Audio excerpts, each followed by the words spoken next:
For 2022, Nemo updated one of the most popular sleeping pads out there, the Tensor Insulated, and the updates could make it the undisputed best sleeping pad on the market. But first we're going to talk about the nagging issues that the Nemo Tensor still has, and then we'll get into the awesome updates that Nemo made to the pad. The first bad thing is still the price. It costs almost $200 for a Nemo Tensor, and that's quite a bit of money to be spending on camping gear. The other nagging issue that it has is durability. And while they have updated some features with the material that the pad is made of, it's still made with a 20 denier polyester fabric. 20 denier is just very thin for a sleeping pad, and polyester is not as durable as nylon. With the previous model of the Nemo Tensor, a lot of people were having punctures as well as just full-on tearing of the polyester fabric. So hopefully with this new fabric, while still being 20 denier polyester, they have resolved some of those issues. Either way, you still get a lifetime warranty with Nemo, which is awesome. The last nagging issue I want to talk about with the Tensor is the valve.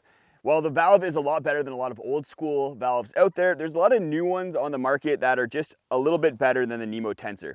The issues that I have with it are that it's hard to get it seated into the pad, and then when you're using the inflation bag to inflate the pad, when you go take the inflation bag out, it's just a little bit too snug on there, and it'll pull out the entire valve and dump all the air you just worked really hard to put into the pad. That being said, the valve does inflate very quickly if you use the inflation bag, and then it does dump air very quickly, which is awesome when you're looking to pack up in the morning. All right, now let's move on to the good things with the Nemo Tensor. First of all, the weight. I have here the regular wide, and it weighs 540 grams for the pad, which is super lightweight. And because of that polyester material and low denier that it's made out of, it packs up very small as well. The other big benefit with the Nemo Tensor is comfort. So it uses space frame technology, which means that you get little dimples throughout the pad within the horizontal baffles that the pad uses. And those dimples relieve pressure when you're laying on your side, on your shoulder, on your hip, and just makes the pad really comfortable. As well, the material that it's made of is a little bit stretchy, which makes it very comfortable to lay on, and it's nice and soft. Something that the Nemo Tensor is way better than almost any other pad out there for is noise.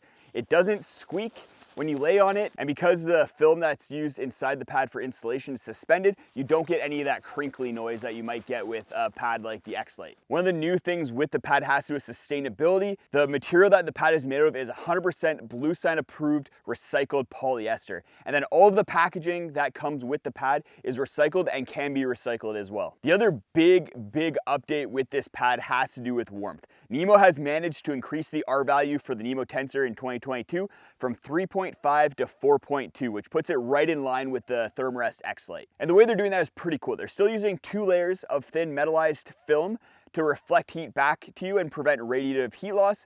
But then instead of using a non-woven material for the baffling, they're using a TPU film that cuts off air pockets and prevents convective heat loss throughout the pad. So especially if you're an active sleeper and move around a lot, you're gonna be much warmer on this pad. So far, I've used this pad on frozen ground in around freezing temperatures, as well as here in the desert down to 20 degrees Fahrenheit on not frozen ground, but very cold ground, and I was toasty warm. If you're still not sure if the Nemo Tensor is for you, go check out my video right up there where I compare the Nemo Tensor to the Sea to Summit Etherlite XT as well as the Thermarest X-Lite. Putting the pads side by side really highlights the differences and strengths and weaknesses of all 3 pads.